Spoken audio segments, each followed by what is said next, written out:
this video, I'm going to show you how to create a navigation bar using Flexbox. Let's get started.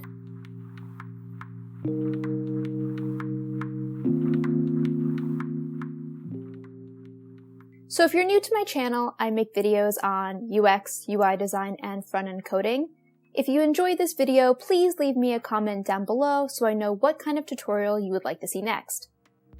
So jumping right into it, I'm opening up a CodePen project. In the HTML for the project, I just have a head tag with a link to a font that I'm going to use, and then the body tags are empty. In the CSS, I am referencing the root and adding some variables. Then I also have a box sizing of border box, and I'm referencing that font family.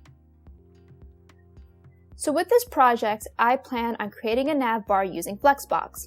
So in the body, I'm first going to write the tag of navbar. In that navbar, I will place all of my elements. So initially in that navbar, I'm going to place an unordered list. And for that unordered list, I'm going to set the class to navList. Then every element in the navigation bar will be a list item.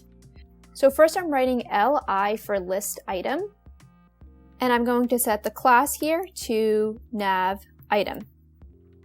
Then within that list item, I'm going to add an A tag because each of the nav items will be a link that will bring the user somewhere. So I didn't design those other pages yet, so for right now, I'm just going to add a hashtag symbol.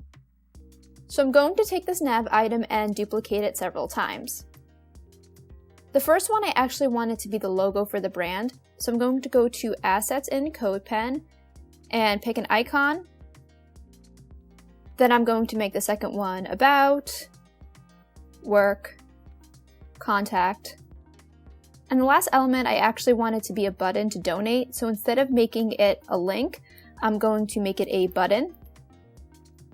So this is all the HTML for the project, and the rest will be completed within CSS.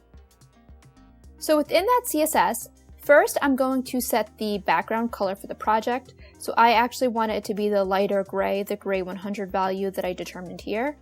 So I'm going to take this value and add it to the background color for the body. Then I'm going to reference the class of navList and then add properties to that. So I'm going to write a period and then navList. So for this navList, originally I'm going to make the background color of this white. And then I'm going to add a box shadow around it so we can really see where that navList is placed on the screen. I'm going to set the X and Y to 0 and then a blur of 10. And then for the color of it, I'm going to set it to the slightly darker gray. I want the margin of this to be 0. I want there to be a little bit of padding internally, so I'm making it 1 rem and then 0. And then I'm going to add that radius that we identified earlier. Next, I'm going to fix the alignment of the elements within the nav bar, and the way that I'm going to fix it is with Flexbox. So for that nav list, I'm going to write display and set that to flex. Once I do, all the contents are laid out horizontally because that is the native way that content is laid out for Flexbox. Now, I want most of these contents to be on the right side of the page, and I only want the logo on the left. So I'm going to write justify content, and I'm going to write flex end. So then it will push all the content to the right side of the screen. We are going to fix it for the logo, but for right now, this is fine. And I'm also going to say align items center, so that way the elements go in the center of the nav list. Next, I'm going to add properties for each nav item so it looks a little bit better. So I'm going to call that nav item. And I'm going to write list style none to remove those bullet points. And then I also need some breathing room between each element. Obviously, by default, they're all really close to one another. So I'm going to set a margin right to 2 rem. That adds a bit of breathing room between each element. Next, I want to remove the styling of a default link. I'm going to call those nav item links and write text decoration none. And I'm also going to set the color of them to black.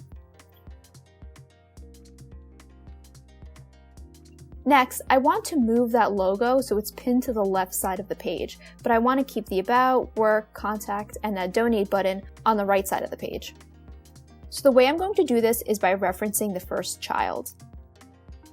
So I'm going to write Nav-item first child. So this is basically saying, look at all the nav items in the HTML and apply this modification to the first one.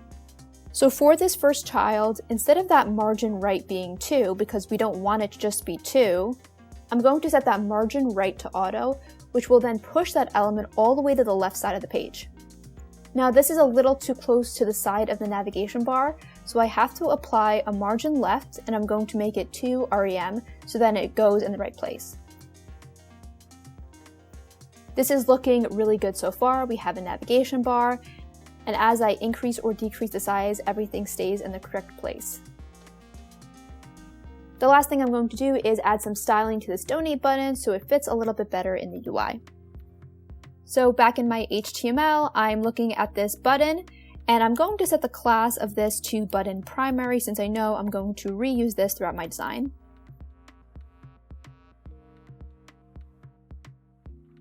So in the CSS, I'm referencing that new class I just added. And buttons by default have their own text style, so I'm going to go to the top and reference this font family for that button. I also want to increase the font size. It looks quite small compared to everything else, so I'm making the font size 1 rem. I'm going to set the background color to fit the primary color we're using throughout this application. I also want to remove the border and the outline, so I'm setting these values to none. And I'm also going to add the border radius. This is looking really good so far, but I am noticing that the text looks a little too close to the sides of the buttons, so I need to add a little bit of breathing room. So I'm going to add a padding of 0.5 rem for the top and bottom, and 1 rem for the left and right. So this definitely increased the size of this button. Another thing I'm noticing is that as I hover over this button, it doesn't look like it's an interactive element because the cursor doesn't change. So I'm going to add a value of cursor and then pointer. So that way when I hover over it, it actually looks like an interactive element. The last thing I'm going to do is add some hover state, so when I'm over the item, it actually looks like there's some kind of animation that's happening. So I'm referencing that button primary, and I'm going to add a hover state. So when I hover over it, I'm changing the background color. And I'm also going to add a transition, so there's a little bit of an animation. So now I'm just going to add a hover state for the actual nav items. So up here, I'm just referencing that nav item class, and I'm looking at each link, and then adding a hover state.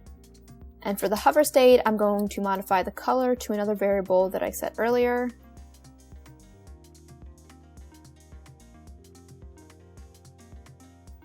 And then I also want to apply a transition for that as well, so I'm taking this transition and then applying that to the actual item. So now when I hover over these elements, there is a color transition. So there you go, that's how I created a navigation bar using Flexbox. Please let me know if you have any questions about the topic, and subscribe to stay up to date with my latest content. Thanks for watching!